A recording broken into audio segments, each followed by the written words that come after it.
I'm your host, David Cameo, and we are Squawking Dead, a podcast pulverizing episodes of the Walking Dead universe. Sometimes we give you news, sometimes we make you laugh, but most times we go deep. And I am fully vaccinated, and I have body chills, and I have a headache, and oy vey. But we have an episode for you. The good news is that I had the first 2 days of the week off, so I was able to not only record with my lovely co-host Cosmom09 and two lovely people in the chat, Becky and Sharon D, aka Blazy Gardner. We were able to edit everything up and do all the nice, nasty things that we do and have your premiere by Wednesday, aka today. So, without further ado, before I move on, I wanted to also just give a shout out to the people in the chat right now, like Mario and Blazy Gardner. Thank you for coming. I know we usually premiere very irregularly, but you guys seem to make it, and I wanted to give you that shout out before we continue with the episode. Just so you guys know, and you'll hear it during the episode, Rachel and I are going to be at the camp. We do have a booth, so hit us up. We'll be there. We might bring some goodies. I really don't have the head for what we're going to bring right now, but we will bring something. I know that Rachel is going to be bringing some of the Believe in June shirts. Hopefully, fingers crossed, we'll get a nice enough Fear the Walking Dead contingent enough to, be interested in that. I mean, it's typically TWD family at the camp, but, we'll figure it out. Other than that, here's the episode. This is a very emotional episode that we discussed, and I feel like as much as we tried to get through everything, it was just too much, and we just couldn't sift through every little detail. Fortunately and unfortunately, Aisha Tyler drops a lot of Easter eggs and little tidbits that we can pick up here and there.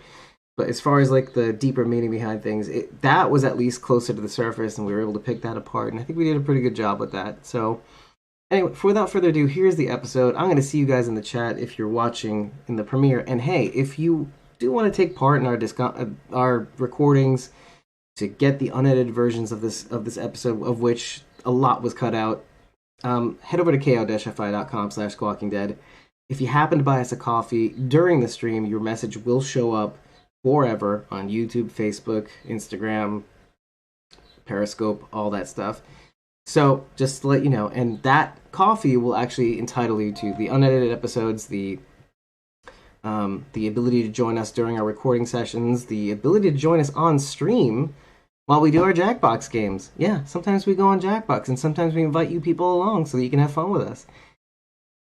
Have fun watching this episode. I look forward to your commentary in the chat, and have a good one.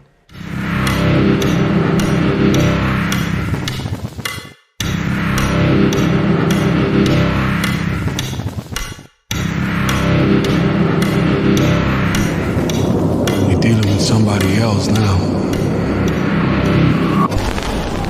We are Squawking Dead, a podcast pulverizing episodes of the Walking Dead universe. Sometimes we give you news, sometimes we make you laugh, but most times we go deep. And I'm your host, David Cameo. I'm joined by Calvin09, Rachel, Burt, in the chat.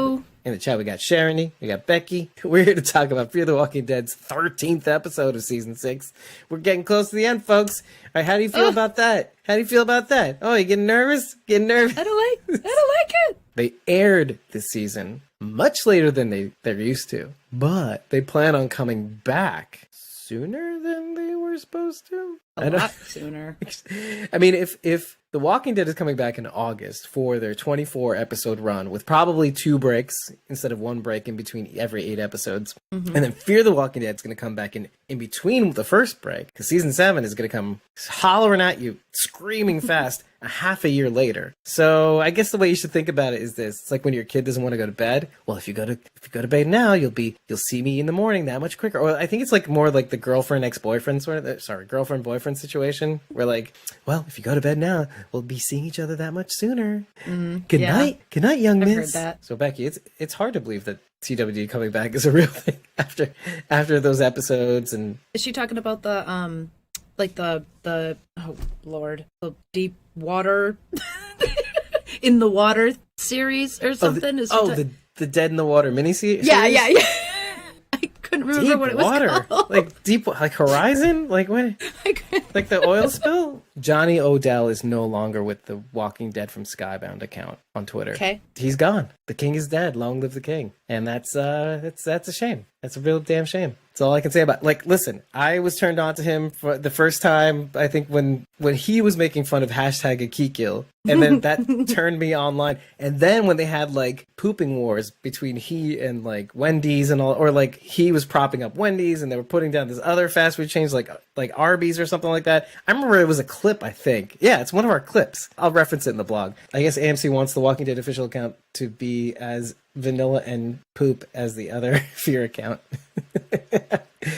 Yeah, I don't know. Yeah, Johnny was from Skybound, not AMC. But Charity's saying basically that, oh well, I guess the Walking Dead from Skybound is going to be just as vanilla as the AMC, which it is. Like, wow, I can't remember the last time the AMC Walking Dead account tweeted out or posted anything ever since Akikil and that whole flag campaign. That was as close as they got to anything that was fun. The AMC Walking Dead account. I wouldn't say that the Fear official account sucks ass. I think the marketing department is actually really great. The Fear account, it follows us, so they can't suck ass.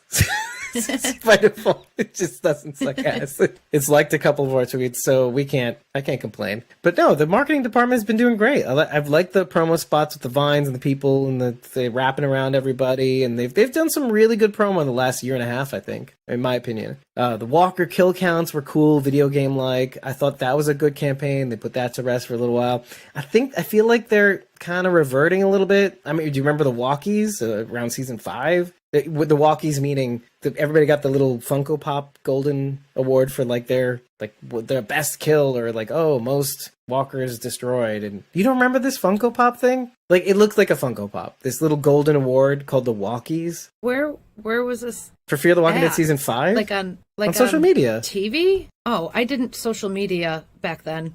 You were on the podcast back then, and we would tweet about it, or we would also use Instagram. I wasn't. I really only started using Instagram how it's supposed to be, like maybe since I met Sharondy. Oh, that makes sense. Which is later on in the season. Oh, yes. Yeah. There you go. So no, I don't know my way around the internet. So to the point where like I was kind of like, Fear the Walking Dead social media needs to take. Sorry, the Walking Dead social media needs to take a cue from Fear the Walking Dead social media because it's a lot more fun. Do you remember? Maybe you don't. Probably not. The coolest thing I think they ever did was the airline safety announcement thing. That campaign where they had everybody kind of go through the safety manual. Did you ever see this? No. Now I have to post all of this in the goddamn blog and make you read it because I'm going to go back in time and then post these Instagram posts. I came to the internet party way late. I'm going to talk to your mom and confirm your age. Like, is she really this old? Who's like, no, she's really an alien that dropped onto this planet about 2 years ago. That could be true. But I guess the point is that Sharon is saying is that, like, yeah, there's no person talking directly to the people like Johnny does. And honestly, I learned a lot from just that. I mean, it just changed the way I really interacted with people online. But I really wasn't being a person. I was being a us. I was being a we. And I still kind of communicate in we's and us's. But like now I'll do more I or me's and I'll talk to people about feelings, personal feelings a little bit more lately, all while tying it into the show because it's still not my account. It's the R account. So I think it's a good thing. I think it's really good. And I kind of learned that from Johnny. So look, hats off to Johnny. I'm still in shock about it. I liked him a lot. I think it was great. Especially on Twitter, obviously. I don't know that he interacted with anybody on Facebook or even Instagram, but on Twitter, he was the shit. I don't know if it was different people too. I don't know if it was just him. He was doing a lot. He was doing the reaction videos too. He edited them up. He headed the podcast. Amazing guy. Yeah, the Talk Dead to Me podcast. Doing lots. Johnny, you'll be missed. I'm still following you, so I'm gonna figure out what you're up to next. So I got my stalker eyes on you. So show everybody your June T-shirt. You're wearing it right now. Oh, yeah, right. Believe in June. How cool this thing is. And tell them the story behind it because we haven't really even talked about this actually. Sharondy had a design contest. We wanted to have fans come up with some sort of believe in June design. So we started this hashtag even before that. We just like spam the internet with hashtag believe in June. And so Sharon D thought, let's have people come up with designs and get them on t-shirts, and then, you know, we can show our support like that. Like, that's a great idea. So then we had everybody submit these great designs. And then those designs went off to Jenna herself, and she picked her favorite one out of those designs. And this was the winner. And this design is by Charlotte at Under the Feather on Instagram. She designed these t-shirts, and then I had the company whip them up, and now I got t-shirts for anybody who wants them.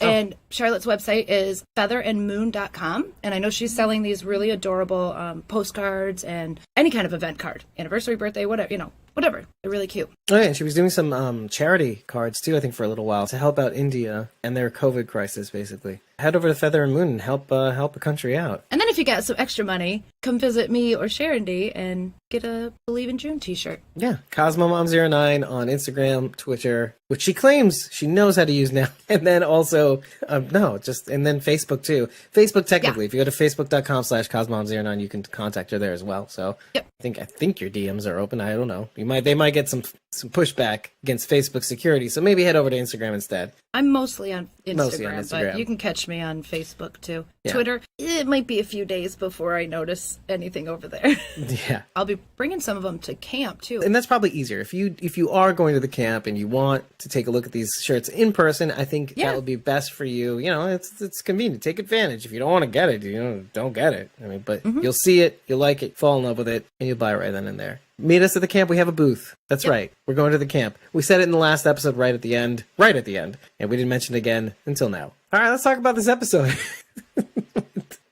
For all the Easter eggs and nuggets and little bits of fan geekdom that you can light up your face and say, oh, I know what that is. The best part about this episode is the layering of the parallels between the characters that are on the actual episode. Like, it's not usually the case, and it should be, that the same characters that are having a parallel are in the same episode. We got lucky with this one in that the people that are having the parallel are on the same episode, having these similar interactions or similar kind of ironic happenings in the same episode that are going on that you can point to and go, oh yeah, he's just like her right there. He's doing the same thing. She's doing the same thing he is. John Sr. and June Normal are doing the same thing right now. I am like shaking with excitement to see what is going to happen with the rest of the season. Dorie Sr. has all of this information about Teddy. Like, we know so much more about Teddy already. I mean, we got his last name in this episode. We saw how far they're really stretching, and we're going to take what we know, what we've experienced, what we've seen, and pair it with all the information that Senior has, and we're just going to go kick some ass. I hope. Just to remind everybody, Senior's at the dam. He's at the command center. He's in the Lawton for our gang. That's right. Yeah. For now. I mean, if there was a council, he'd be on it already. The Mount Olympus. That is the dam. He's among the gods. Yeah. I believe timing is everything. If the timing doesn't feel right, I'm not going to do it. I got that sense from June in this episode too. I mean, she looks at the letter from John a couple of times, considers reading it, and then decides not to. And she had the perfect opportunity, and she chose it to read that letter in front of Senior, not even knowing that it contained stuff in there that he needed to hear. To me, I'm like, oh, she had to wait. She had to hold on to it and read it at this moment so that Senior could feel the forgiveness too. On a very smaller scale, June also doesn't quite have the strength, is protecting herself by not reading this letter. One, there's a part of it that I'm sure can't accept that John is gone. Two, it's not productive. Why do something if it's not productive, right? I mean, the hospital, like all these things that June is trying to wrap herself into. And three, if I read the letter, it's real. That was what I got. As soon as I read this, I'm facing reality. I'm admitting it. It's real now. I'm going to admit something, because the first time I watched this episode and they had the scene together outside what looks like a bathroom in McNeil's. It's not. I guess it's not. Maybe it is in real life. McNeil's baiting beer. Let me paint the picture. John Sr. says, oh, I think JD's signature is back there somewhere. I think you'd like that. And then he just goes, ha-ha! And then he traps June behind the door, and then they're having this argument about, like, you spent 40 years trying to run away from me, so I know the truth. And she goes, don't come at me with that truth. Shit, you're not reading the letter. Same reason. Yeah. And it's just like, oh yeah, okay. But the first time I watched that, I was like, I had a Sharon D reaction, in a sense. I had the Sharon D reaction of like, don't you you better fuck right off, John Sr. I did that sort of thing. Like, but then the second time I watched, I'm like, oh, well, yeah, he does have a he has a point that's this big, and he's right. But just this big. It's just this big. Yours is 40 years big. Okay, it's a lot of time. Like going back to the thing in the RV where you're like, yeah, dude, you were away for 40 years. 40 fucking years, and instead of going to see your son, you went to see the killer guy. You could have seen your son. Like, okay, apocalypse happens, reset. Okay, maybe now I can see my son. The world's gone to shit. Maybe I could see my son now. Now I'm gonna see the serial killer that I put away because he needs to stay there, right? Right. Yeah. So in that, June is right. So let's be back to June being right. Yes, I'm comfortable with that. But you watch it the second time, you're like, okay, yeah, you're right. And of course he's right. Because it takes one to know one.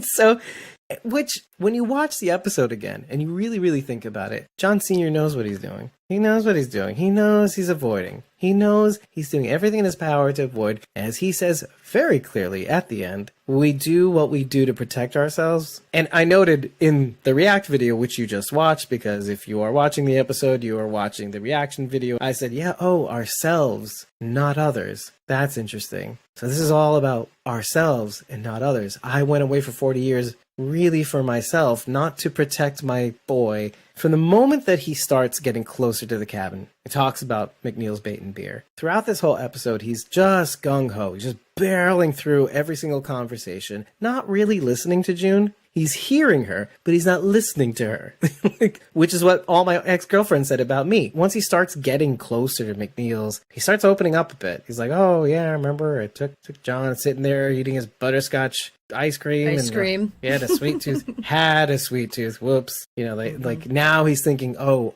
yeah, it's settling in. It's like, oh, my boy's dead. But still not registering quite yet. He's just like, oh, sorry, had to correct my tense there. Okay, fine, keep going. And then they get inside, and he's like telling her about, oh, the freezer was that way, and that. And then he's getting into the whole thing about the guns, and he's talking about legacies and the John Dorie before him. For the first time, he's not really thinking about the case at all. He's not thinking about Teddy Maddox. Not really. He's talking about the first John Dorie. We can get into the details. I don't care about that. Second, right? It's not important. Like, oh, no, the Deadeye. Nothing he says is real. Sharon D checked already. Yeah, I did too. Yeah, in fact, it's so not real that like you put it in, it's like only 6 results. The Deadeye Driscoll thing. Yeah, Deadeye Driscoll. Blackwater, Texas, don't exist. Yeah, even if you put O'Driscoll, that just refers to Red Dead Redemption, and it's a loose thing that doesn't involve a Dorie. So there you go. But the second he talks about legacy, he's kind of pivoting to something that's not John, but also talking about something that involves John, because eventually he taught me. He was the trick shot. He taught me, and then we start getting to like the wedding, and all our friends were around, and they were singing. The people we loved were there. And we get to this point where I think it kind of dawns on John Dorie Sr. Like that, he said that must have been quite the affair. And then he kind of has this kind of pivots his heel a little bit. And he goes, I want to show you this thing about JD, like the initial JD. And then he locks her in the thing. And I feel like in that moment, he's finally, because look, you see him slowly kind of opening up a little bit slowly. But then as soon as she mentions the wedding, he kind of, on the one hand, is listening to her, which is great. But on the other hand, he kind of snaps right back because his first instinct is to protect the ones he loves, like, or at least protect, quote unquote, because June don't need saving, right? Are we in agreement? Right. June doesn't need our help. Yeah. That's the first thing I wrote after I was like mad. I was like, not mad at you. I'm like mad at John Sr. I'm like, she does not need saving. He's like, so you're gonna put me in timeout? And then I was like, John Cena, you done fucked up now. And so but then I thought like Sharon, I like went back to my argument with Sharon last week, and I was like, June does not need your help. There's a cycle here. It just keeps going. It just keeps going. So I'm having a little fun here. Just don't take me too seriously. You'll be just fine. And then she'll whip back with some sort of insult and be like, well, you didn't have to hurt my feelings. Anyway, we'll see. It's left to be she'll agree with you. determined. June doesn't need to be saved. Yeah, June doesn't that's need right. to be saved. She doesn't need protecting. I mean, have her back. That's it. Help is nice. Locking away, Well, saving. We want somebody to have her back. That's Yeah. different. That's not protection. That's like looking out for somebody. We all need that. But yeah, putting her in timeout completely. Oof. And what did he really think that was going to do? That building is like old as shit. She probably could have like pushed on one of the walls and it collapsed and she could have got out. How dare you besmirch the McNeil name? It looks old, but it looks sturdy. I don't know. I guess it worked. I mean, look, she didn't get out until Dwight and Sherry just showed up. Also, like, I noted this in the reaction video. I'm like, Dwight and Sherry on the bridge over a river, and they can hear over rushing water June banging on a door inside McNeil's Bait and Beer. And I was just like, listen, I don't often nitpick on something, but that's a pretty big something. I could see if the wind is at the right non-level. Like, no wind at all? I thought maybe she had broken a window. Did you hear a broken window? It didn't really sound like anything specific. It was just noises. I know exactly what it sounded like. It sounds like when your older brother locks your younger brother in the pantry and your younger brother is kicking the bottom of the door. Yes, I know from personal experience. I am the older I'm the older brother.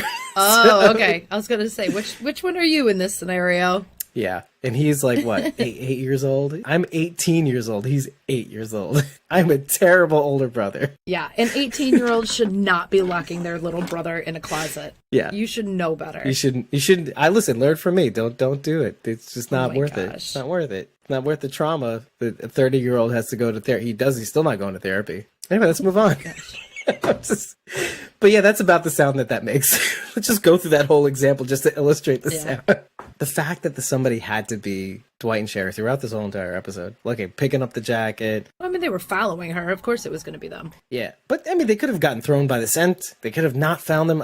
There is some sort of like, okay, look, is Dwight a tracker? No. Is Sherry a tracker? No. What we've been saying about Dwight lately is he's not the sharpest tool in the drawer. You know what I mean? He's not always, doesn't always have the right answer, or he stumbles into the right answer. Sherry needed to see what living a life of revenge looks like. She needed to see Senior. That was the point. Well, and then also seeing the cost, too. Sherry and Dwight, both on horseback, both on different horses. Sherry driving her horse into the fucking ground. And I saw that. Literally. But then the symbolism of just living that hard and not respecting the horse, which is yourself. It is yourself and is an extension of you. And you're just driving into the wall and it dies. And then you just shoot it and you're like, yeah, that's the value of life. That kind of remind me of Dakota. It doesn't matter unless you drive, because life has no meaning. And Sherry illustrates the same kind of behavior. I screamed at Sherry during my first watch. I didn't notice until the second time around because I'm too busy, horrified. Dwight is staring at that dead horse for a while, and I'm thinking to myself, oh, I get it. Dwight's like, is life that meaningless to Sherry that if I get in her way, that I'll end up like that? Yeah. And then he goes, nah. Then he goes back to Sherry. I think she would. It's funny because I think he's the one person that she wouldn't do that to. That would make it hard, but it's kind of like the John and June thing, right? June might be the one person that can get John out of it. And that's kind of why he leaves, because he knows that. Mm-hmm. Remember when John goes to the right, she goes to the left? Yeah, because John knows that if June he would not be able to do what he's setting out to do. Just like everything else. Like John killed a kid. June might be able to get him out of this. Maybe. Only person that has a chance. I think Sherry's capable of it. Her being in the mental state that she is, I think she's capable of it. My gut says no, but evidence speaks volumes. Now they're all kissy face, so we'll never find out. Well, nothing is set in stone. I hope not, anyway. I would much rather see Sherry die than Dwight at this point. Oh, my God. Well, I don't know. No, I meant their relationship, not die. Oh, yeah. Oh, my God. How about this? I would much rather see them happy and be okay. Yeah, I want to see Dwight happy. You're evil. Oh my God, I'm drooling. I know there's a lot of people that agree with me. There's a lot of fish in the sea, Dwighty boy. Well, even I in the reaction video, before I knew where this was really going to go, I had an inkling that okay, if Sherry sees all this that's happening right now, she might learn. I wasn't confident of that, but I said, but I had this yarn that I edited together, and I said, You did too. Yeah. All along. You were commenting learn. on Sherry. learn. Even at the funeral, I'm like, learn, Sherry. Yes, you were. I was like putting my mojo. I was like saying my prayers. And they're like, "Oh my god!" And I'm like, I should have said this in the episode. It was like in the react. I was like, "Oh my god, it worked!" But I didn't want to be presumptuous because I did it. Of course, I didn't do it. They wrote it that way. It's like so. Anyway, you were picking up the clues that they wanted you to. You knew where it was going. But even then, even me saying, "Oh, we're never going to really know where this is going to go," which is what I said. You hope that it goes that way because they always do this thing where, okay, you have this one parallel and you have this other parallel. Now, this parallel works. This one doesn't. That's what they've done on Fear for the last, 2 years, I want to say. 2 seasons. It just doesn't quite, the parallels don't, just to illustrate tragedy. It's like, well, a little too late on this one. This one was just right. This is what happens when you do it right. This is what happens when, life happens. Doesn't always work out the way you want. That's Fear the Walking Dead in a nutshell. Yep. They break our hearts and break our hearts some more. And they're like, oh, you guys are back? Oh, here. Here's another broken heart. I got some more shit pudding for you to eat. Speaking of that, Becky was saying I was done with Sherry when she shot that horse. I was literally getting done saying, I feel bad for her, and then she shot the horse and I had the face. I had not starting to feel as, exactly. And I edited out the part that I said, but they do this to me sometimes. Sometimes I get all reset, and then she does something, and she's like, "You're testing me, girl. You're just testing me." And then I have to reserve my restores, my stores up all over again about the Sherry.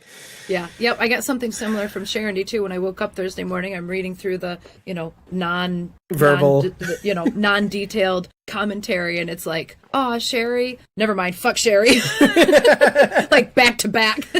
Well, at least it was the first thing, right? There's hope for the future, and then it was quickly dashed. Never mind. Yeah, never mind. Let's bury the baby. But then they yo-yoed me again. I was just like, whoa, she is so deep. She's so deep in. She cannot get out. And she doesn't know which way's up. But you know what? I feel like that hits some people so specifically, though. So specifically.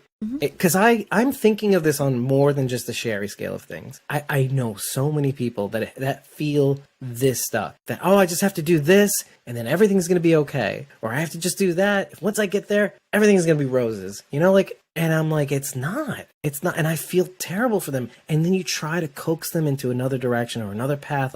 Just create some, I'm thinking of this friend of mine that loves filmmaking. Dude, just create something for yourself. Start with the act of creation and then move on from there. But I know this guy, and he just can't not do it his way perfectly the first time, and it's going to be a huge success. And I said, no, it's not. It's not at all. It's not. And I'm not saying that because you're awful. I'm saying it because if you think like that, you will never get off the ground. Even if you had everything right, if you felt like you did everything right and you released it, the first criticism that you're going to get is going to send you into an early grave because you will not be able to handle it. Start by saying, the first thing I create is going to be a piece of shit, but along the way, I'll fix it. And I'm like, but I'm being so dead serious right now. I know people in my life that have been raped. And it's literally Sherry's situation right here. And that's hard. It's easy to forget. It's so easy to forget when you're so mad at her, right? But at the same time, yeah, that happened. And so that's why my brain keeps resetting, is because I get it. What he did to me was horrible, was beyond the pale. And he did it again and again, and I'm assuming again and again. And so that's right now. It's not easy. It's easier when you're like, fuck this bitch. And she did a thing to, I don't know, she made a face to June or something like that. It's like, oh, fuck that bitch. Oh, that's what happened? All right, reset. And then she does a thing and you're like, oh, fuck this bitch. Yeah, well, Someone who's been through trauma can still do shitty things. It's not a free pass. You don't get to do whatever you want because you've been through trauma. She's still acting like an asshole. oh my God, especially, let's just call the thing she's doing acting out of trauma. Absolutely. Right. Just to kind of make it kosher again. Just to kind of encircle it in a warm blanket where we don't get accused of anything. Okay, now that we're on the same page. That's what's so great about watching Dwight in all of this, is that he gets it. He was there too. Yeah, he was there. In his own way, acted out of trauma, worked for the other side to get himself free, finally. And that's funny because when she finally admits that she's going after Negan, to put a bullet in his head, all that stuff, Dwight supports her. Just like Morgan supports Grace in the last episode. It's like, I don't believe you, but I trust you. I think you need this. And so I'm just going to go on faith here, right? And I like that. Yeah. I like that parallel. I love that parallel. And we brought it up. Had we not brought it up, because it wasn't said explicitly, it was just in Morgan's face. She says, "You said that before in the sanctuary. You mean it this time?" Like that, those conversations in the stairwell. We'll get out from under this. I'll make it happen. And I wrote, just as a note, "You threw being a coward," because she knew it. Dogs knew it. Everybody knew it. That because he couldn't put Negan down, Negan walked all over him. And then by extension, obviously her. And I thought that was the craziest line for her to say. But like, again, acting out of trauma. And he said, without any hesitation, he said, "Yes, I'm done. I'm with you all the way. I'm going to show you that I've changed." And I like that. I like that it's like, was no hesitation. I am not that guy anymore. I may not be the previous guy, which he kind of alludes to later on, but like. Right. I like that admission. She is implying that it was so easy for you to go back to the person you were. And he's like, no. I'm not the person I was. I have changed, but I'm not that guy either. I didn't go back. You're going to change, and you're not going to be the same girl either. Which is why I think he suggests just starting over, saying, look, leave those people in the past. Hi, how are you? Let's do this over again. Who better than somebody that knows you and that you can trust to figure out who that person is? Part of what Dwight is alluding to when he says, "Are you ready to say goodbye?" She's like, "I don't know." What we've been saying about, almost everybody on this series is that, let's just say you get what you want. Who are you now? What now? And he's saying it to her in advance, which is something we never really get. Sometimes we want to shake every single fucking character on this series and go, stop it, because what if you get what you want? What if you get what you want? Yeah. But what now? And then now we're seeing it in advance. And which is like, okay, for all the shit that I've said about Dwight for the last several episodes about him being a dummy dumb, like Dwight ain't no dummy. He still sounds like a dummy, but like he's just so goddamn wise. It's just blowing my mind. Who better than to have somebody that loves you unconditionally and supports you help you find out who that could be, who that person is. Now, I hope that it's addressed, because I hope this is the case, that like, even with June giving him his rings back, which made me super emotional for some reason, and then I figured it out, but it hit me out of nowhere. I was just like, he gave this to her knowing full well he would never find Sherry. Never. But he's like, you know what? This is the hope that I had that took me thousands upon thousands of months, or thousands, let's just say thousands, because the United States isn't like 10,000 billion right now. Thousands of miles just to find this one person, to not find her. But here's that love and dedication and drive. I'm giving this to you, June. And then having lost and had this mojo, and I'm a big believer in like sentiment. So when something like that has been loved and been used to sacrament, let's say, love, and that love ends, let's not say dies, let's say ends, that story is over. Returning that back with all that love and beauty in the object back to the owner, who is with somebody who he loves. And it's a little tougher, but it's the Ouroboros, like I was saying, like in the reactor, it's like day chases night, night chases day, and now they're here, now they're meeting. And I was just overwhelmed. It just hit me out of nowhere. Like, this thing's been through a journey. I wonder if and when he'll give Sherry her ring back, or if she'll even want it. That's kind of what I was getting to, is that my hope is that they don't try to make this anything more than what it probably hopefully is. And if it means that nothing comes out of it, well, Sarah's still on the table.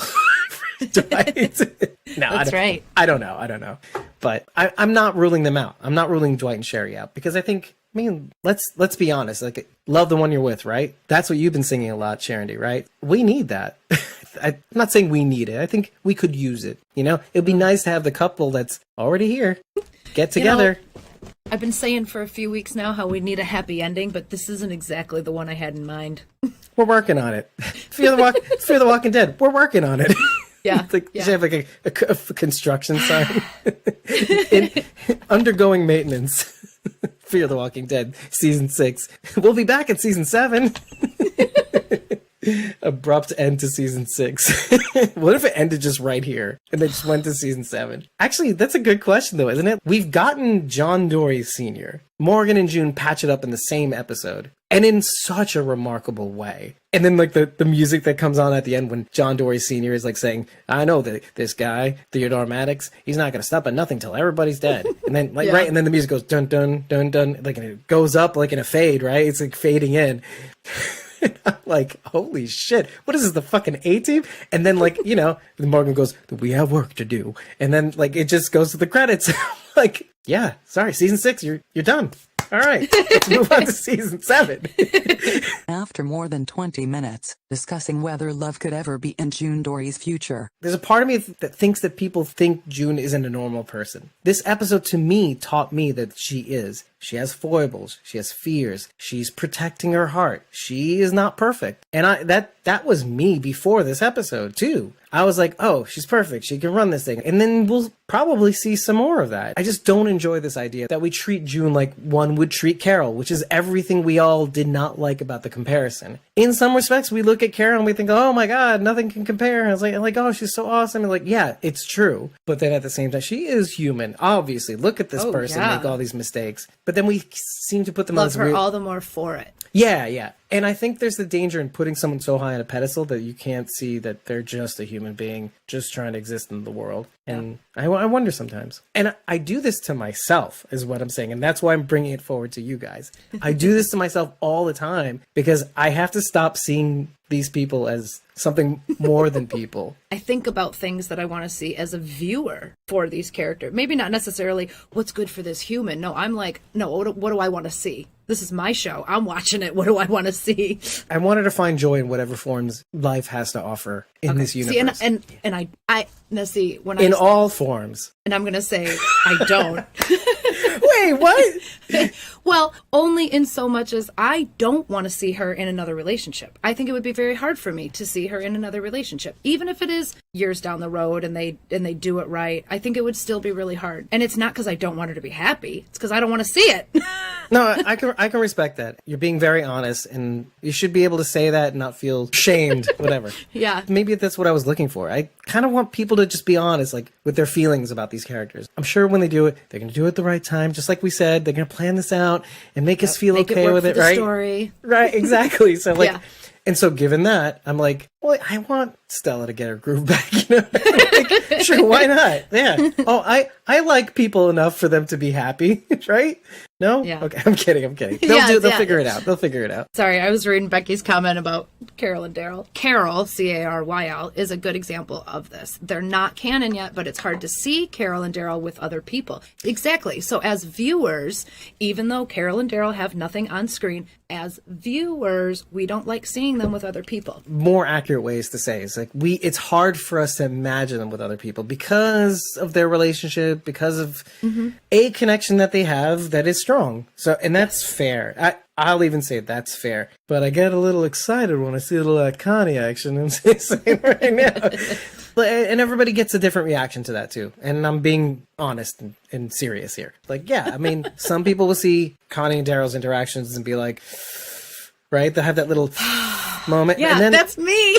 But then other people will go, like me, will get like a little, oh, my nipples erect. I hardly noticed. And then walks out of the room, warms his nipples. There you go. I like new things. I like new things. No, I see Connie and Daryl talking, and I'm like, "Where's Carol? Where's Carol? She needs to come bust this shit up right now." Becky's like blasphemer. JK. Yeah. Oh, okay. Connie's gonna be Daryl's wingman for Carol. Caryl. Nice. Depends on what forms that's going to take.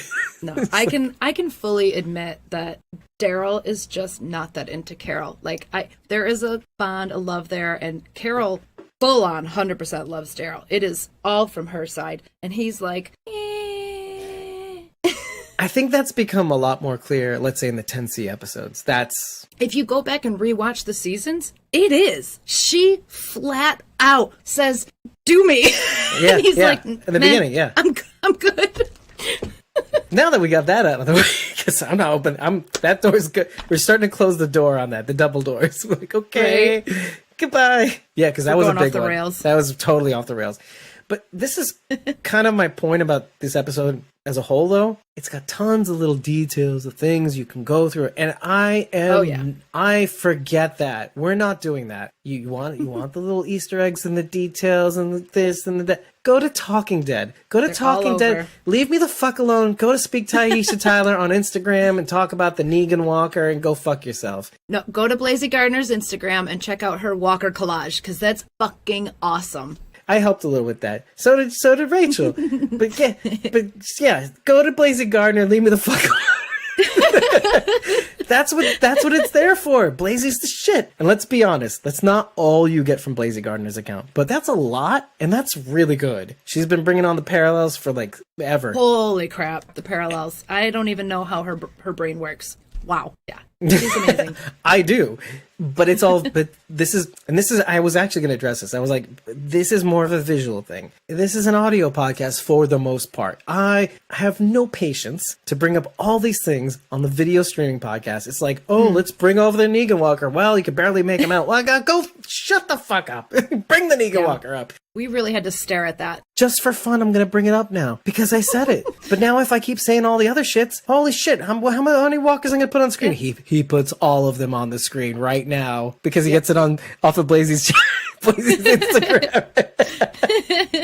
That's how I did it. Yep. It is a really cool comparison, though. Like, they did a really good job. Yeah, well, let's talk about that just a little bit. Just the walkers, because I know that's something that you wanted to talk about. For the full effect, you need to go to Sharon D's page at Blazy Gardner on Instagram because she has like a whole collage put together of the walkers that appeared in this episode next to which June they represent. Because June's been like 37 somebody's. Sounds like somebody we know that said something very similar. Yeah. Sounds familiar. Yeah, that. Yeah. Oh, well.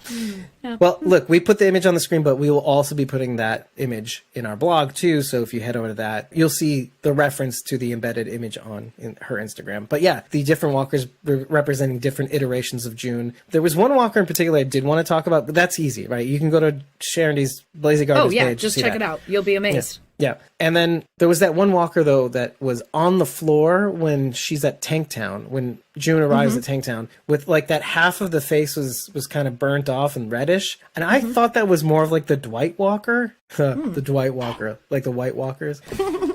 Because he had the same kind of half of the face kind of messed up. And I hadn't thought about that. And I thought that was kind of interesting. But it does kind of resemble a little bit like the interaction where in season 5 where they first meet, and then he's putting up the axe so that John could do the San Antonio split. But like, this is the Walker that what if the Walkers had actually eaten Dwight while the bodies were on top of him? That's the Walker in Tanktown. Charity's like, oh god, that's a meme now, Dwight Walker. Well, you can go one step further with that. Have you seen Austin Emilio? I mean, he's kind of gaunt. He's a skater boy. Yeah, we've seen him without a shirt. Remember that one time, like, okay, it was the beginning of season 6. We were like, holy shit, is that him? Yeah, was that him with his shirt on? Yeah. We were like, wow. Thin guy. Very thin, very thin. He's like a skater boy. That's what skater boys look like. I'm just saying, I was a little worried. I mean, I've seen the machinist. I know what's up. Come on. Oh, I have a question. Title sequence. Is it June again, or is it John Sr.? Because we when we were live watching, I was just like, oh my, again? It's June. Then, yeah, okay. Because for a second, we're like, is it? Well, I say that with confidence because of, 1, the shape of the hat, and 2, the length of the hair that we see on this side. Senior has longer hair, but in this area, it's like flipped out. So June's hair would cover from here to her shoulder. So definitely June. I think I got thrown off a little bit because obviously, like, she has a little curly hair and in the last. And it was kind of straight. Yeah. That's why I was a little mystified. I did notice that too, because we're obsessed with Jenna's hair and we know it's curly. So when they put that straight piece right there, I was like, what? We've also seen pictures, and this is obviously we're referring back to, I don't know how this is happening again, but Jojo Casares had a makeup costume test, and John Dorie Sr. did have a long beard in that test. Shows the picture now. See, you got it? Yeah, you got it, right? It was weird. So it's very possible that this is June, first of all. Okay, let's get that out of the way. But it's very possible at some point, I don't know, maybe it was meant to be John Sr. and just turned into June somehow. I don't know. Maybe. And Sharondy's making a good point, too. It's very ambiguous, just like Morgan's title was with Emil. We were like, who is this dude? Yeah. I'll take that. Because even I'm like on the June train on this one. But, but you know, I'm willing to say that's a hybrid. I mean, the hips don't lie. Like if the hair was like and then the hat was like the hips don't lie. Yeah. Definitely women hips, right? Can we agree on that? Yes. And it does look like John's jacket that John wore that June is wearing now too. I mean, right. So yeah. But I'll take the hybrid. That's just kind of like the last one with Grace and Athena. I'll take the hybrid. That's fine with me. You're dealing with somebody else now. Well, two somebodies. Did you see Dwight and Sherry almost fall off their horse at the end? No. No. As they're riding away and the Negan walker is coming out, they both go to the side and then you see them do one of these. They almost fell off the horse. Yeah. Oh my God. Now I have to play the clip of this. You step on the bird's nest. That means, it signifies Grace and Athena's lost, relationship because, the miscarriage. Come on, guys. Don't be so insensitive. When I saw the nest, it made me think of Robinette's eggery. I was thinking the same thing. Like, okay, Robinette's eggery. Okay. Tongue in cheek. Okay, sure. Yeah. Yeah, there you go. Oh, and Sharondy's saying the same thing. Yep. Yeah. I guess we're more hardcore than Aisha Tyler. I mean, look, Aisha Tyler I'll give her, she's hardcore. She's the one that made your different versions of June possible, right? Mm-hmm. Okay, so I know that's speech to text, but let's read it like it wasn't. Oh, that's just mean. Oh, no, but it says Robinette's angry. So Charity says, I did a serious dive into Robinette's eggery in any kind of connection, and I couldn't find it. Yeah, I mean, obviously. Yeah. But what you don't know is that, this is going to be stupid, Joe Biden's middle name is Robinette. Robinette? Yeah, Joe Robinette Biden. Oh, she knew that. Okay, fine. Well, you didn't know that. I enlightened somebody. But did you know that in the audience? Probably, yeah. Or no, Mario. I'm the only one that didn't know that. Mario from Italy doesn't know that.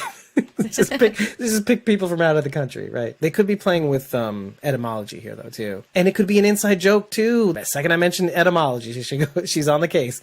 Robin is a diminutive of Robert, as in Robert Kirkman, so maybe he's laying his eggs in Fear the Walking Dead. Maybe. I can respect that. It's like Robin, but Robinette. It's like a small Rabbit Kirkman, Rabbit. He's laying his little sperm to worm. Sperm to worm. Oh, I laughed every time. I dizzied in the React video, and I still dizzy that sperm to worm circle of life bullshit. Like, okay, we're going hard in the paint. Oh man, everything in that sentence, crazy like a cut snake. Well, he was telling her about his whole philosophy, and then they came across the walker that was embalmed, and then he told her about what he does with the unworthy. If you're embalmed, then you don't become part of the earth. You don't give life back. That's how he keeps the unworthy out. June took pause and was like, huh? And he goes, oh yeah, he's crazier than a cut snake. It's funny because he says all of this rattles all these fucking crazy expressions out all in a row. Like sperm to worm circle of life bullshit. He says preservation keeps people from moving on to the next world. But that guy's crazier than a cut snake. I mean, he'd sell ice to an Eskimo. Yes. But then he goes, this new cult following, that's how he says it, are armed and highly motivated. And then she goes, obviously, they're not the only ones. They're not the only ones. Oh, and he goes, oh, I don't doubt it. You get the point. It's just like, bam, bam, bam, bam, bam, bam. That beats ugly mustard up and down the street. Like, seriously. Kick rocks. I laughed so hard when he said kick rocks. Every time. And then, I used it at the end of the video where I said, Raleigh can kick rocks. Kick rocks. You're dealing with somebody else now, Raleigh. Oh my gosh. Sharondy and I just went back. We're doing rewatches, and it was the episode where Dwight and Raleigh have their encounter, and we're both laughing at it. 210 words per minute. Dwight's asshole. And Sharondy's going, Dwight should really hate Raleigh a lot more than he does right now. like you almost forget about the interaction that they had during that scene. Like how Raleigh's telling, he's like, no man, I'm just an asshole. I was an asshole before this, and you know, they like talking about what he's gonna do to Sherry when he finds her, and like burning her letter. Like we were both like, Dwight should like kick his ass.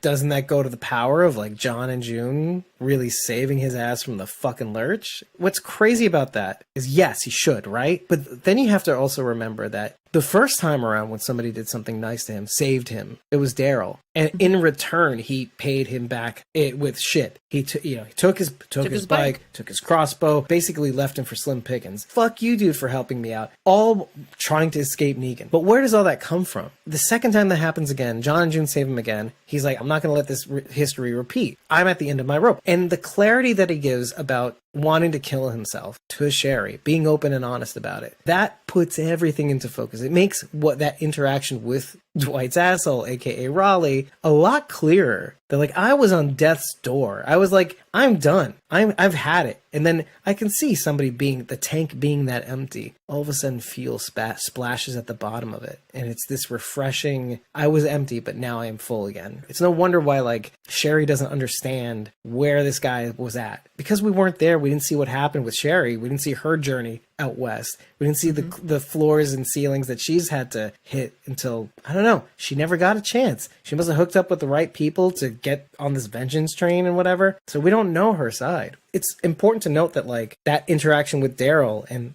from the very beginning told us a totally separate story from the Dwight we're seeing right now. So of course it makes sense that, like, of course he's not going to knock down Raleigh. History has told that story already. This is a chance for a new story. Like, I get it, because, like, half of me is like, you don't talk to Dwight like that, you motherfucker. And the Dwight's like, shh, Dave, I got this. Don't worry, fine. Dave. It's okay. fine. I got it. It's like, You got it. okay. Yeah. All right.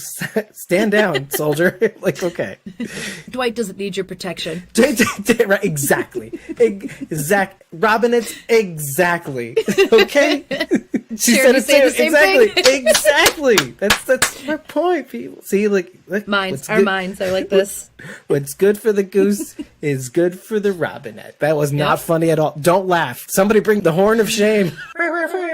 Okay, I did see something that was stupid that I didn't see until the second watch. Okay, when you look at the back of John Sr.'s RV, there's a little wolf in the lower right-hand corner, and then in the top left corner, there's a little eagle soaring. Now, of course, to all appearances, this looks like, because Dave has to make something more of something so redneck. But then I was thinking, like, who's the wolf and who's the eagle soaring? And I was thinking to myself, oh, obviously, Maddox is the wolf, and John Sr. is the eagle, right? But what if it's the reverse? What if John Sr.'s the lone wolf, going at it alone after the carrion Maddox? You know, easy to get those things reversed. Yeah. But then I was thinking, okay, well, obviously the wolf is June and John Sr.'s in the clouds, obviously. Sharon is wondering if it was an eagle or a hawk. Oh, yeah, or hawk, whatever. Or split hairs, split feathers. Like in World Beyond. Yeah, I know. I was leading to that. yeah, probably. Okay, moving on. I was just taking a little breather. Everything they do is on purpose, so I'm sure it was there to spark some sort of thought. Well, it looked like it was hand painted. It's kind of my point. It's like, you know, little like, you know, when you're in grade school, there's an easel, and there's a little thing, and then you start painting, and that's what happened. Because the eagle's wings looked like something I would have done, you know, in 6th grade. You know. Okay. Yeah, right. Fair enough. And then, like, in the subtitle, Rachel did that herself. So Rachel went on set and painted this special for Fear the Walking Dead. Yeah. I'm like, I'm sorry, Rachel. I'm sorry. That was me. Anyway. God, so insensitive. I quit. I want to know. No, come back. I want to know these facts. Did you take away anything from looking at John Sr.'s serial killer wall? I didn't, but Sharon did. To be honest, Sharon, I don't even know if I want to bring it up. I don't know if I want to open this can of worms. One of these Polaroids on the wall, because there are several, one of them reads Madisonville. I'm not going there, but okay, I know. You can go there. I didn't want to, but it is located directly above Grimes, the city. It is Texas. Yeah. That's a worthy drop. Further illustrating the fact that, okay, Aisha Tyler, it's just all masturbation. It's just all like just indulgent. Trolling. Yeah, exactly. Which I respect. Oh, I love it. But there's nothing you can get out of it other than like, I think, well, okay, there is one thing. One thing. This sounds like the first part of a trivia question that Charity would ask Tom. No, I know what you're going to say, because I did notice it. Okay. Did you see the keychain that belongs to the dad's truck that he was fixing for John when he was younger? What did it look like? Yeah, it looked like John's hat. It was John's hat hanging from the keychain. Oh, no. Very similar. Oh, no. It was specifically a sheriff's hat. Oh, I didn't see I didn't see a star on it at all. No, it had the little sheriff thingies in the front. The little sheriff dingle dangles. I didn't see that either. I just saw a black hat. I got a 2K screen that tells me otherwise. Yeah, I'm not doubting you. I'm just telling you what I didn't. I didn't see that. I only saw a hat. I'm watching on my computer screen. You know, your screen's much bigger than mine. Much bigger. It's not the size of the screen, it's the resolution. Oh my god, you nerd! Why did you say that? Okay. Charity says it's John's hat, but she has an even smaller screen than you. So wait, she said she was watching on her phone. Oh, that's even worse. Oh my god. So even smaller, yeah. So I saw the shading on the hat, and it's like one of those brassy pewter, like dark pewter keychains. It's metallic. It looks more like John Senior's hat, let's say. But there was this kind of comes up like that a little, and they had the little sheriff's hat tassels in the front. Like you can barely make them out, but so it is there. More like Rick's hat. Yeah, exactly what I'm trying to say. It looked much more like Rick's hat than anybody else's hat. Okay, I just missed the tassels on my screen. Ooh. In the blog, there will be a very high resolution 2K. That means 2560 by 1440 screenshot that I'll put in there. This is worth mentioning because it's, again, doesn't amount to anything except it's kind of cool that, like, I think John's dad was, he was a detective. He was the detective. He was a cop. He wasn't a sheriff. There would be no need for it to be there other than to troll the audience, Aisha Tyler. Actually, when we saw the keys in previous episodes, it did not have a keychain like that on it. I was going to say, I don't remember in that episode we will not talk about. I didn't remember seeing it. But it was called The Door. So we have, so we're a podcast. We have to say anything. No, I just did that. I can't even plug my ears because my earbuds are in. I'm just cause ear damage. Shoving the sound farther in. It's a door. Okay. Like, oh no! I'll take them. So you should take them out, but don't do that. Okay. Take me forever to put them back in. So Charity's saying it's definitely Grimes on that map. By the way, there's something about someone driving a Chevy on the wall. The Cypress one stood out to me. Yeah, just because it was so much bigger. It's definitely gonna be something that comes back. Charity's saying it's specifically said spotted driving a Chevy, which might be the kind of truck Teddy and Alicia are driving in the next episode. But June takes a quick second to look at the Polaroid that looks like a garage. Like the end is the beginning. And then the second one, she says Austin East 35, and she had made a sound. She said, "Oh." Because right after that, she says to Senior, I didn't realize they were so far south. Maybe that was her realizing how far south they had gotten. That's a good point. Now we have to get to the orchard. My brain is not remembering the orchard. Do you remember what she's referencing with the orchard at all? I don't. My only thought was that maybe that's where Grace and Morgan came across the car bomb. Maybe. I don't know. And because of the trees that we saw in the dream, we're like thinking our brains are kind of associating. Yeah, I'm kind of thinking where they were walking sort of felt like an orchard to me, and then the car appeared, but who knows what was real and what wasn't. So that's just my guess. So Charity, obviously saving our bacon once again, says it's where they found Paige. Well, that's a theory though, right? Theory. Okay, theory. That's what I thought. Okay. I thought Paige was at the lumber mill. Yeah, she was at the lumber mill. So are we saying the orchard is near the lumber mill? Probably. Well, that's not where they found her. She works at the lumber mill. She was running through the forest. Well, I think it was near Tanktown. They were near Jasper's leg. Well, yeah, obviously, right? Well, we still don't know where the orchard is, so that's right. That's all of this story. Well, between Cypress and the orchard, well, obviously Cypress is not a fruit-bearing tree, but still, a lot about trees lately. I don't know. I don't know what this is going to lead to, but now that sticks out in my mind, and now that's kind of what I want to see what happens with that. Because you can't just throw out the orchard. It seems something that's so important if the end is the beginning tagged it. Oh, I also had another theory that there is no orchard and that it was actually June just trying to buy herself some time. Yeah, I had also thought that as well for a second, and then I don't know what to think about that. She was trying to, I mean, he had a gun pointed on her. Well, it's- so it's- she's going to try and win him over. Yeah, and it's the same reason why I thought, like, okay, why wouldn't you tell her father that their son is dead immediately? And then I was thinking, I even said in the reaction video, I was like, oh, she's trying to figure out if he's worth telling. So why not lie to this fool? Does he even care? Like, she wanted to know if he even cared where John was before she just offered up the information. Well, it's kind of like not reading the letter. If you're not ready to hear it, why am I going to say it? It's going to lose its punch. But like, exactly. Apropos to you, but you said that letter, it's a good thing that she hadn't read that letter, even though she probably should have, because that's what somebody should do. It happened to have been a good thing that she hadn't, right? Because like everything in its right time, it's like, it's an expression, right? Everything in its time. And so we were able to have this unifying, miraculous coalescing of the right people at the right time, not just June, not just John Dorie Sr., but Dwight and Sherry, who needed to see this. They both needed to see this happen, experience all these things in order to see all these things coalesce in the right spot. But this is why I like this sort of thing. This is why I said in the beginning of the episode, is like, it's not often that you get all these parallels coalescing at a single point.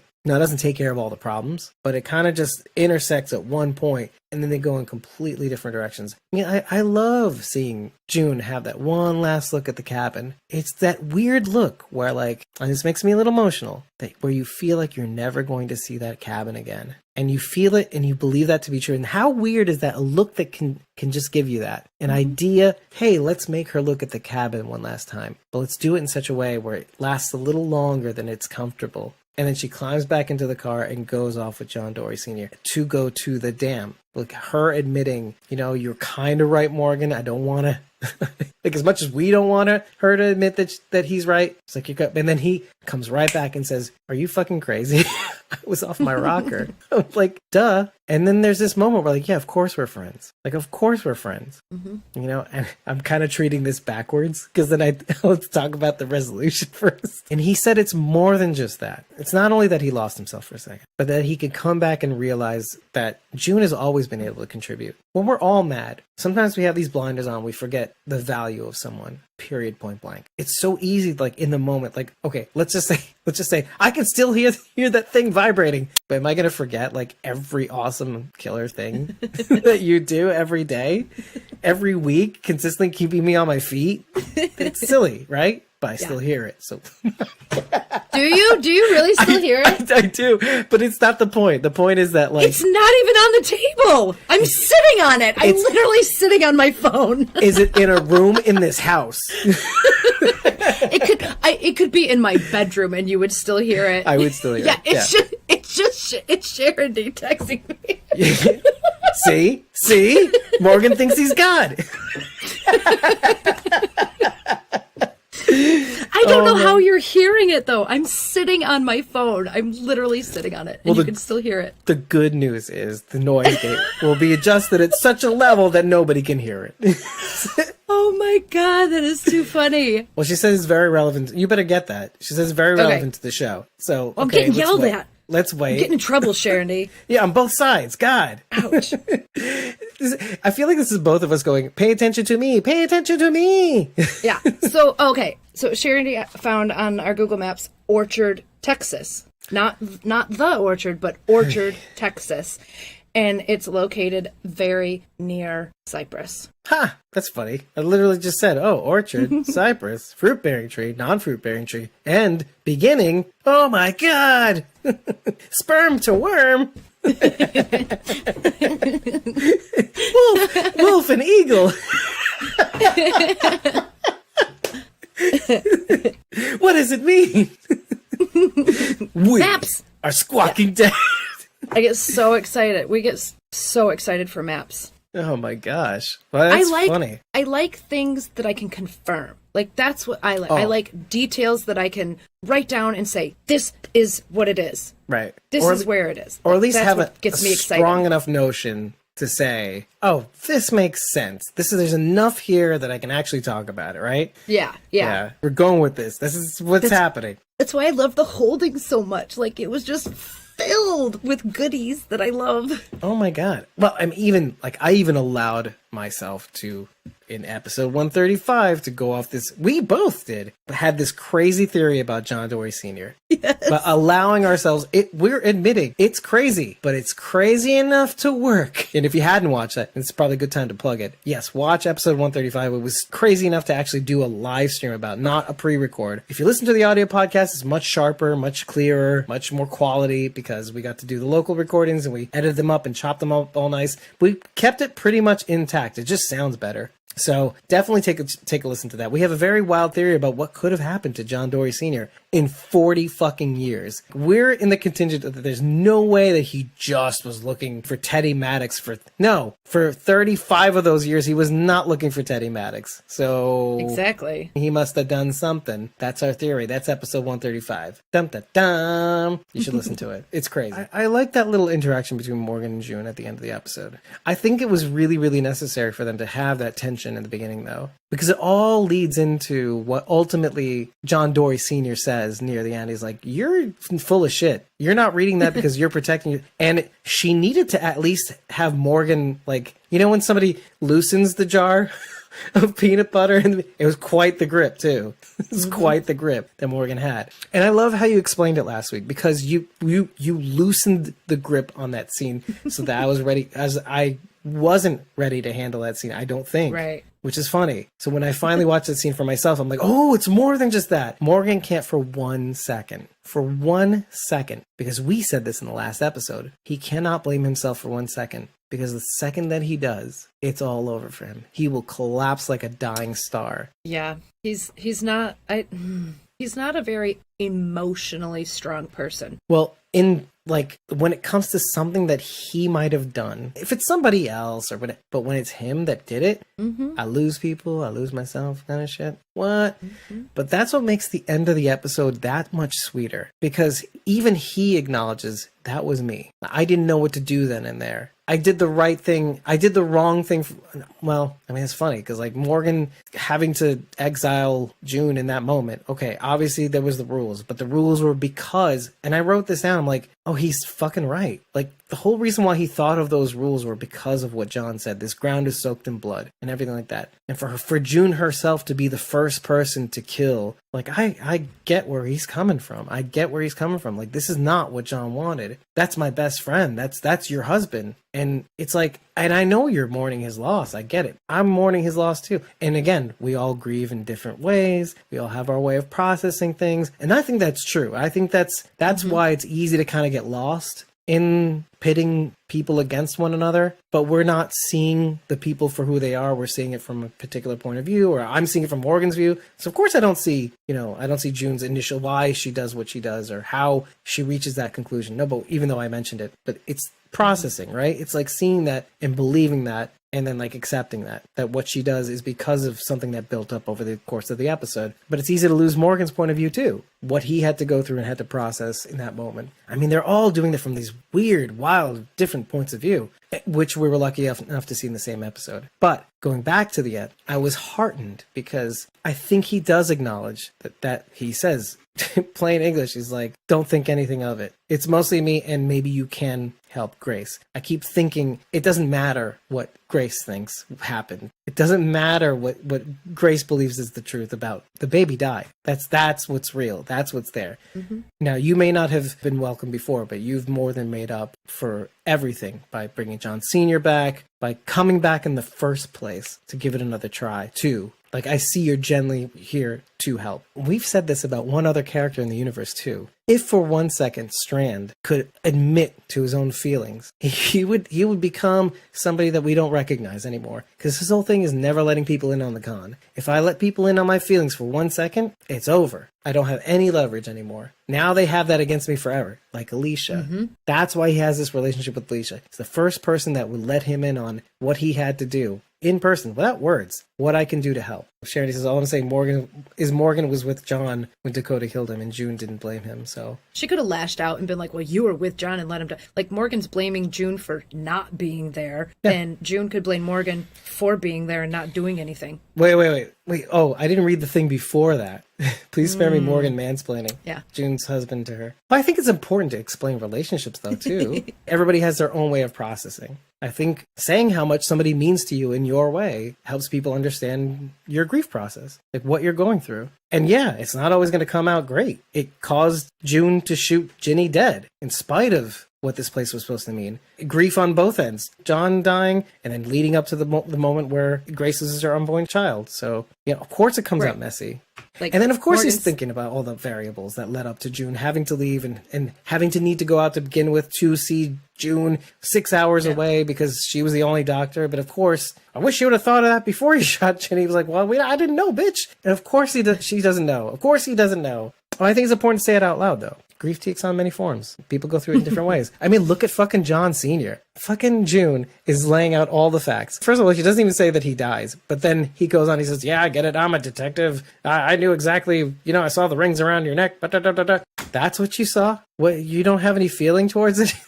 You're not reacting to this in any way? Yeah, but let's move on to Teddy Maddox. Okay. I think Senior said goodbye to John 40 years ago. He said, I never look back. So it's like, yeah, this person exists, but is there really an emotional attachment anymore? Oh, and you're right. But as they keep going through the episode, or even in the RV, see it. He's like, he became a cop. What? And then especially like in Bill's, he like 2 times he's like, he can't believe that John's a good shot. Like he's like a trick shot.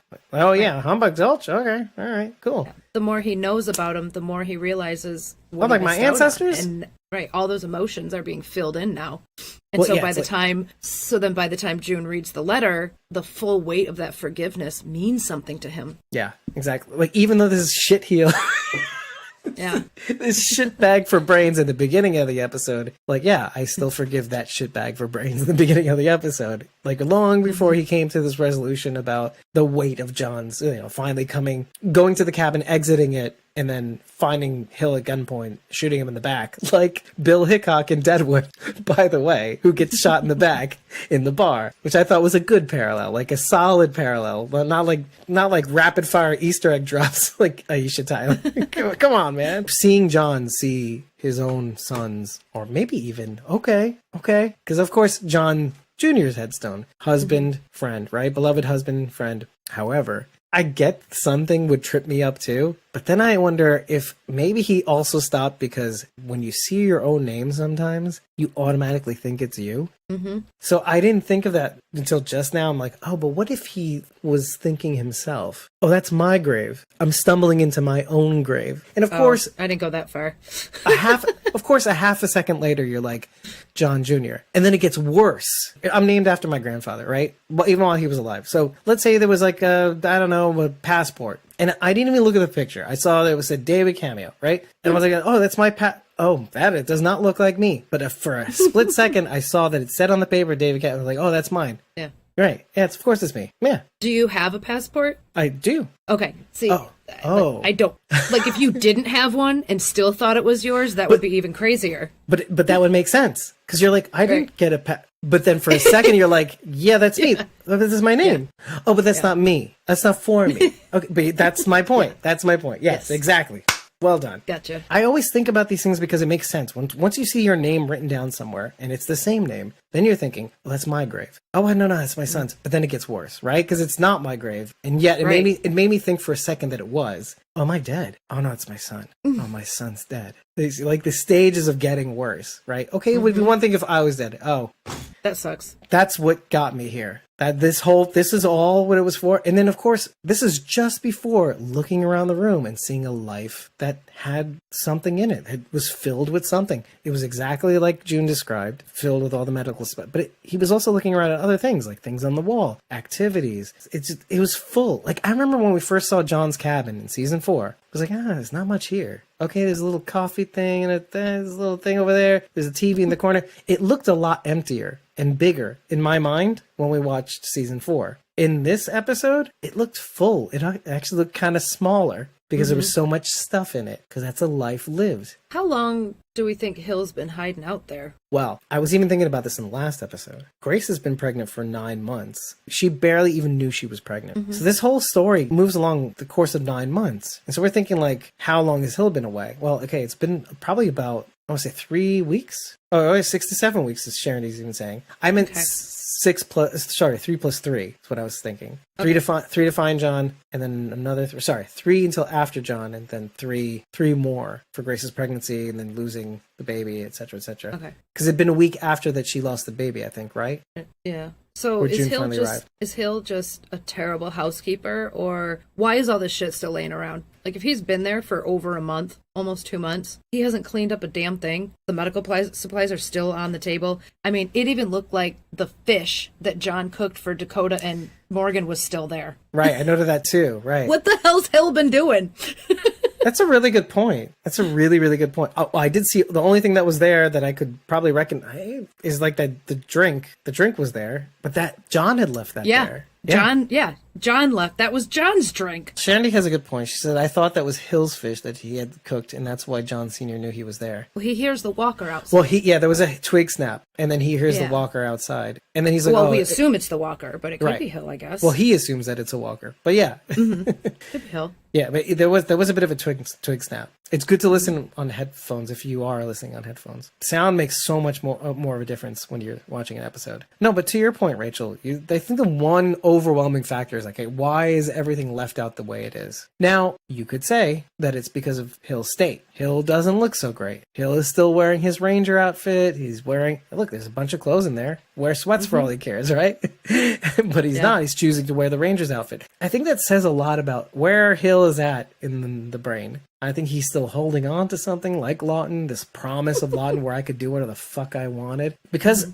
only a crazy motherfucker like Hill could say what he said to John Sr. and live. You're talking about a guy with a gun to your fucking face, knowing who John is. Oh, like, okay, first of all, the fact that the kid is my son. But this guy is obviously a badass, right? He's like asking, tell me where he is. Okay, fine. You're going to go and tell, the previous owner, I don't know if you got the memo, but the previous owner left the place. Oh, he's your son? Go fuck that he literally, and then he takes his hand and pushes the gun away. Like, he squeezes his hand because it's injured. Yeah. Oh, he's like, right. But like, you and me are not that crazy. Like, if somebody had a gun to my head, I'd be like, want me to suck your dick for that gun? Like, what the hell? That's you only get one life. You're in the apocalypse, okay? You know how to value your life. And yet, this guy is like, not only that, but he's taunting the dad. He's taunting John Sr. I'm like, do you want to get shot between the eyes? What's wrong with you? Okay, so this is how I square that circle. It's like, Hill is not right. Hill just came back from a place where he could do anything. And he's like reliving these glory days and talk about not accepting what's gone, not being able to read the letter. Okay, Hill can't accept his loss either. He had everything and he lost everything. Just a couple weeks back, he was talking about Southpaw and Mountain, and now he's under a mountain. You think he doesn't know I think he knows the jig's up. Yeah. Well, I when mean, you don't he hear hasn't from heard Ginny from her in a while, but that doesn't mean it doesn't mean she's dead. It just means she's not at her walkie-talkie. I wish somebody would have told him before they killed him. I think he knows. And you know how I know that he knows? Because I have to assume, I have to assume that he tried to go back to Lawton or tried to radio Lawton, and all he got on the other side was, ha! That could be. And Hill went, oh. And then he just click. Yeah, exactly. Although I do remember that June had said she had gotten a muffled signal right before John Sr. drew a gun on her, Sherry, and Dwight. I got a muffled signal from, hey, is that another one of your party? Like when it came down to Hill. Oh, right in the beginning. Mm-hmm. Okay. Mm. And that's, so that's all I knew. And that kind of makes sense. Maybe that was Hill radioing Lawton going, hey, is anybody out there? Yeah, muffled signal. Maybe the muffled signal was like, oh, fuck. And that was the end of the conversation. But actually going back to that moment. I even wrote in my notes and then I erased it later because we find out exactly what June is trying to do. Dwight is kind of going out there and being the June in the situation to John Sr. He's like, what are you doing? Shouldn't you be out building a hospital? Like, Sarah's got it. I just figured I'd do something. I try to do something like find where to put my energy, do everything I'm going to do except for read that letter. And I was like, when you watch the episode over again, you're like, oh, she's just doing something to do it. Not only that, but she's trying to solve a mystery, like to feel some sort of sense of closure, to do something, like to kill somebody, maybe even anything that would fill the hole that John left. And we do need to know. No, that's true. No, you're right. Yeah. But is that what June ought to be doing? Like, you think she would take a couple minutes, take a breath, I almost wonder if Sarah should be out there looking for clues and June should be setting up the hospital. Right, but that doesn't sound like Sarah. Sarah is more like setting traps for Raleigh, right? Popping out of refrigerators. I mean, I could see Sarah trying to find a way to get Wendell out there too. Sure, why not? Well, since June has the medical knowledge, she knows what equipment's going to need to go where and where, how to organize things best. And yeah. Yeah, but the whole point is that June is just trying to fill out something to do. Sarah, there's nothing wrong with Sarah. There's nothing other than missing Wendell and finding maybe a way to do that. But there's nothing she wouldn't do that. June also might be avoiding the hospital in general because that's the thing she chose over John. Yeah, that's a really good point. Right, Sarah's got to unlock. Yeah, I don't want to do that. Yeah, this is something I mentioned also too. Like, making that choice over it. Like, and also like the survivor's guilt thing, right? Like, I had something to look forward to. Now I'm taking 2 steps back. Like, right now this thing that gave me so much joy and excitement it's making me feel bad now because it's just reminding me of what I've lost instead of being excited for what I can build. It's just a reminder that John's gone and she chose the hospital. How can I feel right continuing to pursue the thing where I could, whereas John couldn't? I had the ability, and now that's what it's going for instead of John. Oh my God! Wow, it's taking survivor's guilt to a whole other level. And now I can't do anything except for pursue somebody's killer or something like that, or like this end is the beginning death cult. I just find the style and the parallelism of like her doing the same thing John's dad is doing is just crazy that we don't have to do. It's not our job. It's not you already did the thing. You can take a break now. No, I can't. He's back. What about your son? This is supposed to be an opportunity for your son. Oh, no, he doesn't care. But then there's also simultaneous thing. And we've seen this in the universe also, like where when you don't do something, when you decide not to do something, and the moment that you think that you can say, but maybe I'm wrong, but that has been too long. We can't back down now. It's been too long. It's too late, right? It's too late. It's not too late. That's why they keep saying it over and over again. It's not too late. At some point, you have to stop and relent and go, it's not too late. That was your whole problem before, is that maybe at some point, because he came back. He came back to McNeil's Bait and Beer later on in the summer or something like that to gas up. And he saw John happy, like for a second. But knowing now, he looked happy. There was a light about him. He still produced light in the world. I probably didn't know how bad things were for him. He could have stopped at any time, but then he's like, it's too late. He's moving on without me. That's what he thought at the time. Yeah, it's not too late was John's last words. Yeah, all the better. All the better. Dad, it's not too late. June, it's not too late. You can read that letter. Yep, and it was perfect timing. Ugh, destroyed me. Yeah, I could even hear my react video. I was kind of like, can't talk. Come back later.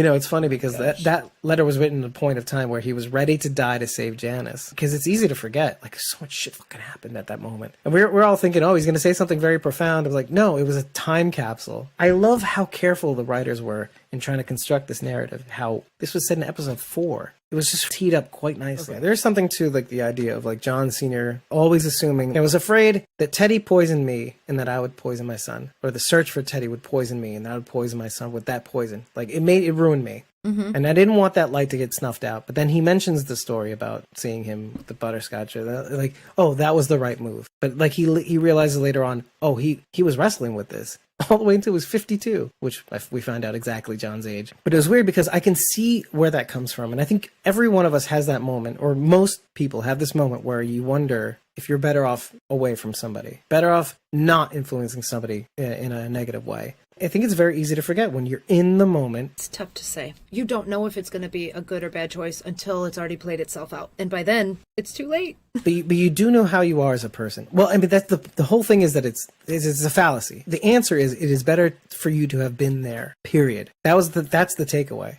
Regardless of whether or not you're poisoned or not. Because the whole point is the exercise in self-esteem. When you don't think that your presence has any effect, or in fact has a negative effect, it's something you've probably always thought yourself. That you're so valueless, you take away value from other people when you're around. It ruins you that much that it ruins other people. And I think that's easy to see when it comes to John. He says it at the end. He says, I not only punish myself by going away. Oh my God, I punished my son to the point where he felt like he had to forgive me. I see what it was from his point of view. 40 years later, and who knows if his wife ever forgave him. But either way, he was punishing her. He thought he was helping her. He was punishing her. That sometimes if you just give people a chance, ask them if this weight is great enough for them to be able to handle. I know you understand what I mean. You gotta, I do, but I'm thinking about this specific situation. Do you think his wife knew what he had to do to put Teddy away? Would he be? No, flat out no. Okay, I agree. I don't think he would tell her what he had to do. So if he had stayed, he would have been living a lie. The rest of his life would have been a lie. Well, and on top of that, Senior says the same thing Junior did about being called a hero, and he couldn't handle it. His wife, his son, everyone would keep looking at him like he was a hero, and he would know the truth. He would have to tell somebody, and then you risk Teddy getting out of prison if the wrong person finds out he framed him. I get that. This is about a man living with himself and afraid that in living with himself he would be poisoned or maybe be the same kind of monster that Teddy was. To think that you're that bad. Now, I get the irrational fear, but listen, you and me are people of the world. We live in it.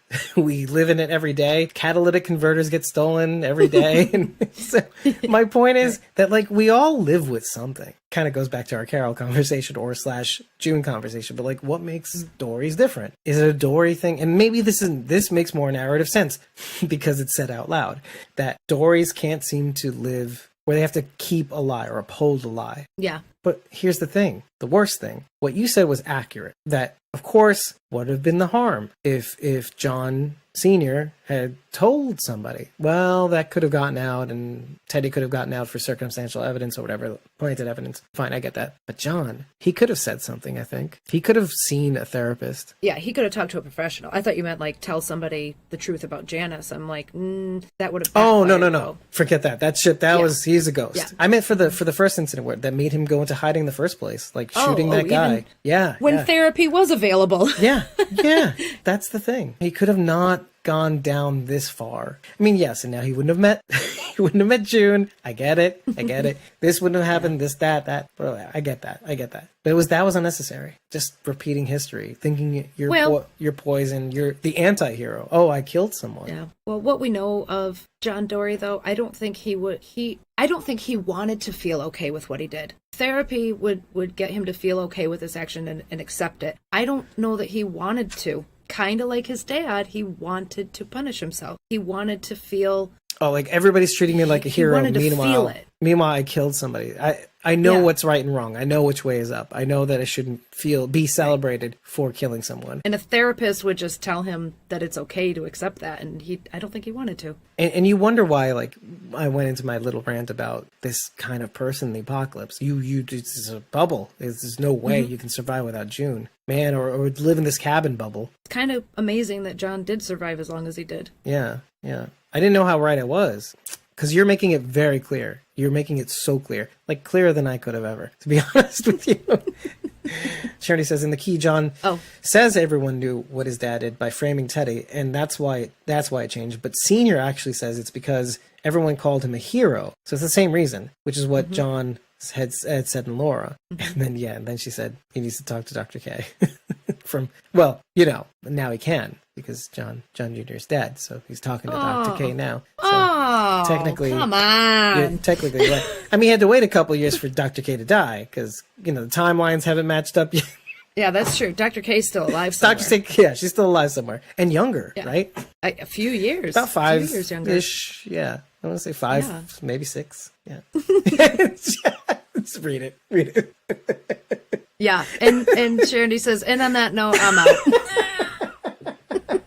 we still never mentioned how Dwight's horse, the face of Looked Dwight's like- horse, oh, looked yeah. like Raleigh's mask. Looked like Raleigh's mask. And what happens at the end? They go tandem riding on Raleigh. It's like, On Raleigh! funk that bitch. Yeah, I'm riding your ass all the way to the dam. Thanks so much for joining us. If you like what you heard, head over to ratethispodcast.com/squawkingdead. 5 stars and eggplant is all we need to know that you love us. But if you want to tell us how much we suck, how great we did, if we missed anything, yes, we did. So please rate us at ratethispodcast.com/squawkingdead. Just use it as a communications device, but use it after every single episode. It really does help us gain some visibility. Look, listening is the most important thing, but rating does give us a little bit of an edge on Apple Podcasts and Stitcher. Spotify now, I think, is doing ratings. I don't know. Just head over to ratethispodcast.com/squawkingdead. They give you all the options. And if you really, really like us, hey, just follow us at ko-fi.com/squawkingdead. When you do follow us, you'll be in the know for when we record, when our unedited episodes drop, and for when we go on Jackbox, which is rare, but sometimes we'll do it if we miss it during the week. We'll do it on the weekends because sometimes we do impromptu Jackbox games. Speaking of Jackbox, well, you could get really cool prizes. Well, not prizes. You have to pay for it. Yeah.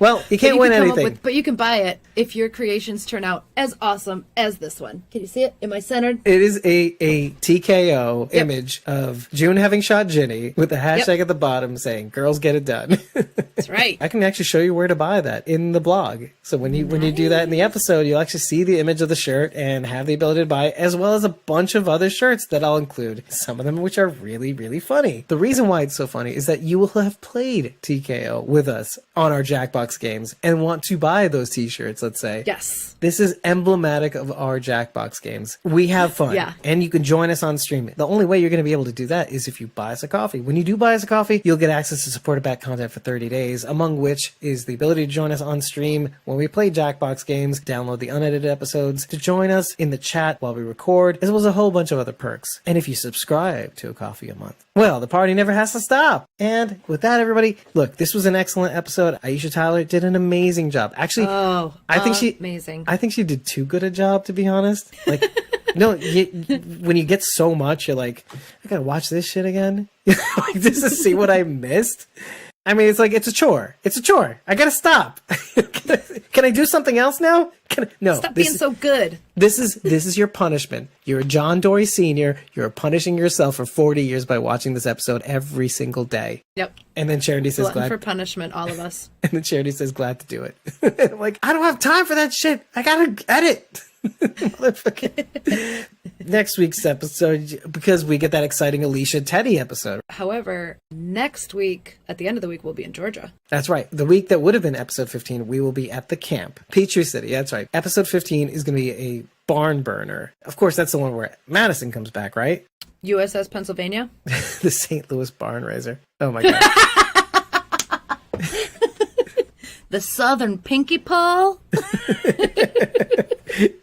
The San Antonio split. Ding, ding, ding, ding, ding. Anyway, yes. So it is I guess it is called the USS Jerk My Face Off. So, fine. That's great. Now I know the names of things. I don't know. Anyway, but that's my point, is that they're going to leave us hanging with this episode, because it seems like a pretty solid, big, actiony, confrontational episode that we're leaving off on. Which, by the way, the internet has been on fire with like tons and tons of drops of like different scenes of this episode. Be careful out there if you're concerned about spoilers. I'm not saying stay off the internet. I'm just saying stay off Reddit. Depends on how worried you are about spoilers. I saw one just yesterday, and you know how busy I was. I'm like, I saw like a fat scene from that episode. I got warning about that from other people, so who actually were on the internet yesterday. So fingers crossed that we're okay. We'll make it through Thursday, probably Friday, maybe Saturday. Well, I might have an easier week this week, so maybe I will join you for one of your stupid watches. Yay! And it'll Thursday be watch parties. Well, it's always better when it's not with you guys at first, because then you'll have all seen it. Well, that's the point, is that you guys have seen it and you react to my reaction, which is just, oh, he doesn't know what's coming next. Oh, that's so silly. Anyways, thank you so much for joining us. Have a good night, everybody. Take care of yourselves, and we'll see you very soon for the next episode with Alicia and Teddy, Theodore Maddox. Bye. Right. Bye. Bye. And see.